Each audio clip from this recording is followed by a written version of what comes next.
Ị hụrụ polygamy ọwụhụ force? Hello,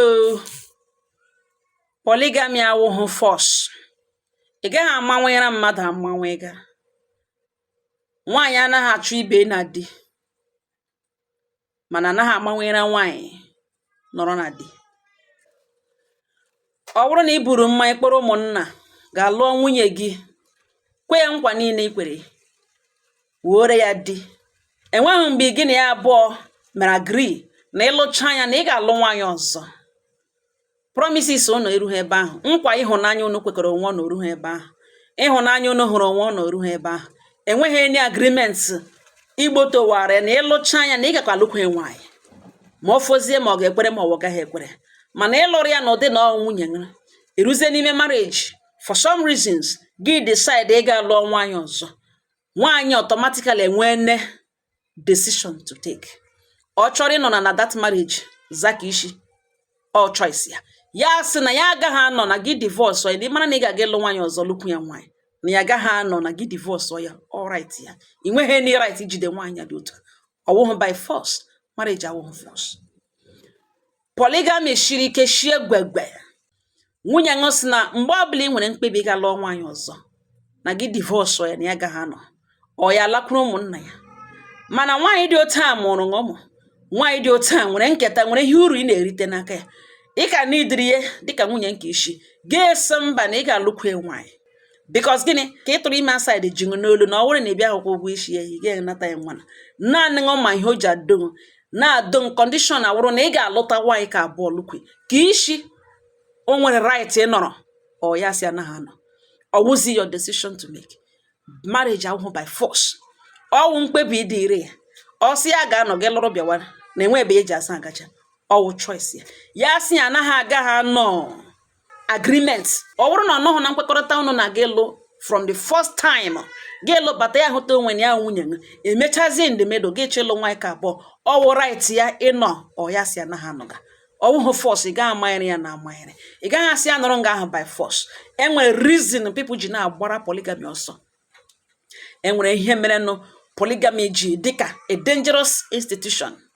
Enwere ihe mere nụ people ji na-eze agba ọsọ ikpe ha kana ha sị cannot be numbered, na ha achọghị ịnọ ebe a ga-anọ sị ahụ ahụ ka isi ọha ji ruo kenta ya bịa nwee position na ihe awụ ihe ha baga nọrọ. Enwere reason people ji na-agbara this thing a na-akpọ polygamy ọsọ. Enwere ihe kpatara nụ people ji agba ọsọ. Ọwụhụ obere ihe a na-akpọ polygamy. Ọwụhụ agwọ eji mkpụtụ mma egbu. Ọwụ egwu a na-agba a na-asị onye ma ihe echi ga-emete. Ọwụ egwu a na-agba a na-asị onye ma onye jikọ uji. Egwu onye ma ụtaka. Ọwụ onye ọbụla na-akwa ịnọ n'ime ya, n'ihi na ihe polygamy bụ aga o shiri ike. Ọ na-ebu ma adịghị n'iro na-ekwuru n'anya ụfọ. Ọ na-ebu ọ ga-ezuru m bi m rie m naanị m. Ọ na-ebu ọwụ ọkwa m na ị ga-apụ m pụọra ha. Ọ na-ebute ihe ọjọọ dị iche iche. Ọ na-ebute onye isi wawara ya sị onye mana ma nwunye di ya, ọ step brother ya, onye ekpeni ya. Enweghị ihe dịka every time suspicion. Lekwe polygamy, lekwe suspicion, lack of trust. Ọ na-eburu ya jide ka igizu, buru ya ka ọkọlọtọ. Ugbu a ilecha the next video na-aga abịa ga-agwa gị ihe mere people na-eji agbara polygamy ọsọ. Ọwụhụ obere ihe. Nwanne m nwoke, nwanne m nwaanyị, gị lee ya nyocha ha kwana ya, nyuo ya ihu, nyuo ya azụ. Nwoke lụrụ more than one wife. Truly ihe ọwụ ka ọgwụ complete nna ma edowara suya onye ebe onye ebe. Ọ na last. Ọwụ oge mbụ ka ndị nna na last mgbe ụmụ nwaanyị nwere ụjọ. Ọ wụzi ha ugbu a because of ihe mego ugbu a.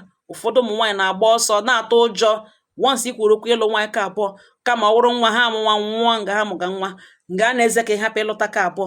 Ọwụ na aga ngata kama ọwụ ma ụmụ ha mụga ma gịrị ihe polygamy na-ebu abịa o shiri ike, o buru ibu. Ọ na-ebu ikwere iwe na ekwuru. Ọ na-ebu mmadụ amaghị nwanne. Ọ na-ebu nta, ọ na-enwe ihe ọ na-ebu, ọ na-ebufe abịa. Ọnya mere people ji agbara ya ọsọ. Anụ hala ibu hala na ị na-aga ịlụ nwa ka abụọ ha na ọsọ.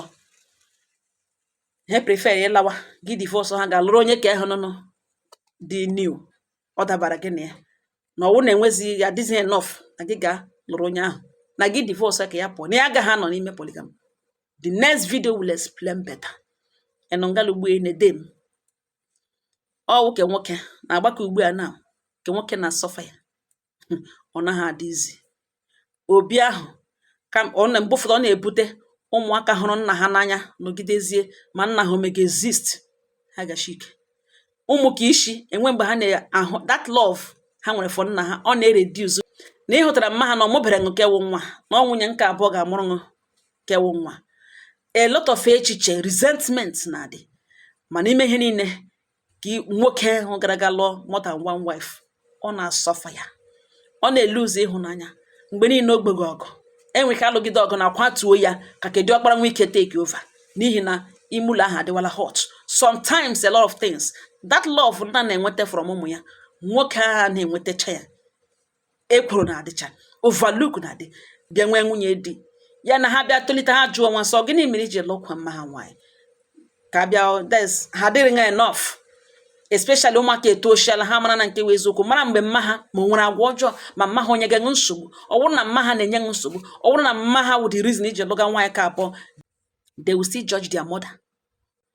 Ọ bụrụ na mma ha agwa ya arụ ma ha na-ekpe ekwu n'ime obi na ihe agwa ya na mere mma ha mpa ha ji lụkwa ya nwaanyị. Ha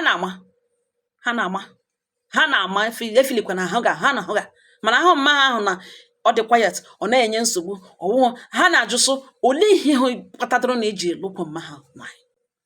The next video ga-abata na will explain better ka ịhụ ihe kpatara na polygamy ji wụrụ ihe a people na-atụ ụjọ, ụfọdụ na-atụ ya ụjọ na-agbara ya ọsọ ka ịhụ reason, one of the reasons o ji dị otu a. Udo dịrị unu.